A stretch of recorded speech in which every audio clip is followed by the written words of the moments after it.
So guys, দেখুন আমি দাঁড়িয়ে আছি যমুনা সেতুর পশ্চিম পাশে। দেখুন কত সুন্দর যমুনা যমুনা সেতু। যমুনা নদীর উপরে নির্মিত একটি বহুমুখী সেতু। এর পাশ দিয়ে বয়ে গেছে যমুনা রেল সেতু। দেখুন উপর থেকে দেখা যাচ্ছে যমুনা রেল সেতু। দেখুন কত সুন্দর একটি প্রকল্প। এই সেতু প্রায় 4.8 কিলোমিটার দীর্ঘ এই সেতু।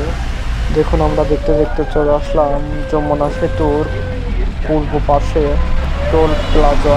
এটি হলো ভুয়াপুরকে সিরাজগঞ্জের সাথে সংযুক্ত করেছে। বাংলাদেশের দ্বিতীয় বহুমুখী সেতু এটি যমুনা সেতু। দেখুন এই রাস্তা যমুনা সেতু পার হয়ে দেখুন এই চাঁদাবাজ হাতি দিয়ে চাঁদা জোর করে তুলছে 20 টাকা 30 টাকা করে প্রতিটা গাড়ির থেকে। দেখুন এই রেখে